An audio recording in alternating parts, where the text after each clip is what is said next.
عارف وضع الطيارة في التليفون؟ لما بيكون الموبايل شغال عادي بس ولا بيتصل ولا بيشغل انترنت ولا بيتفاعل إلا بطريقة مقتصرة جدا على خصائص معينة قليلة، مخك بيحصل له كده.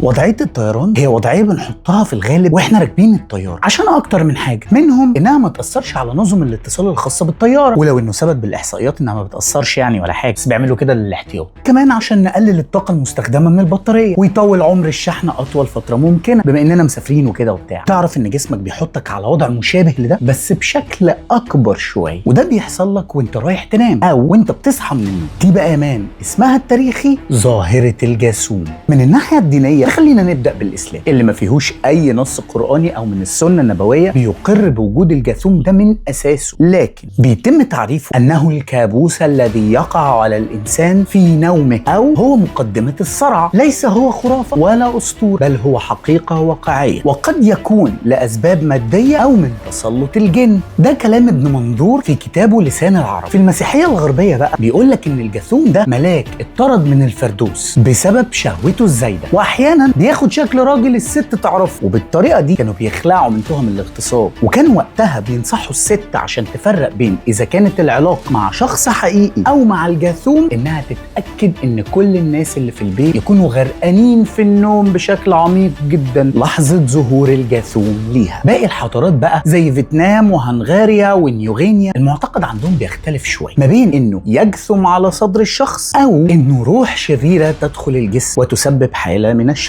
أو إن في شجرة مقدسة تمتص مواد خاصة مستخرجة من الإنسان يوميا بالليل. بس اللي بيحصل إن الإنسان بيصحى فجأة وعملية الامتصاص دي شغالة، فبيحصل حالة الشلل دي. وفي المكسيك كمان بيشوفوا إنها أرواح موتى جت عشان تسيطر على جسد الإنسان الحي، فبتصيبه بحالة الشلل. مش هنناقش صحة الكلام ده من بطلان، كل واحد ليه معتقداته والحاجات اللي بيؤمن بيها. بس قبل ما نتكلم عن التفسير العلمي خليني أقول لك إن في دراسات بتقول إن 60% من الناس بتحصل لها الحالة دي في حياتهم مرة واحدة على الأقل، و2% من الناس بتحصل لهم على الأقل مرة في الشهر وملهاش سن معين. لكن برضو في إحصائيات تانية بتقول إن معظم اللي بيتصاب بيها هم المراهقين، لكن المراهقة هي المرحلة اللي بنبدأ نلاحظ فيها الحالة دي وندرك، وبعد كده نكتشف إنها عادي لكل الأعمار وللجنسين كمان، رجالة وستات. دلوقتي بقى خليني أسألك بشكل مباشر كده بيني وبينك وبين نفسك، هل حسيت قبل كده إنك صحيت من النوم ومش قادر تتحرك أو تتكلم؟ هل صحيت من النوم حسيت إن في حد حواليك في الأوضة وانت مش عارف تبص او تعرف مين هو، لكن شعورك مخليك متأكد ان في حد في الأوضة وما عندكش اي قدرة على انك تطلع اي صوت او تحرك اي جزء من جسمك؟ هل حسيت انك واعي وفي نفس الوقت مش قادر بأي شكل من الاشكال تسيطر على جسمك؟ طب هل فجأة نمت وفقدت الوعي من غير ما تحس انت نمت امتى وافتكرت النغمة عليك؟ لو حصل معاك اي حاجة من دي وحد قالك ده جاثوم، فتعال اقول لك بقى اسمه الحقيقي، ده اسمه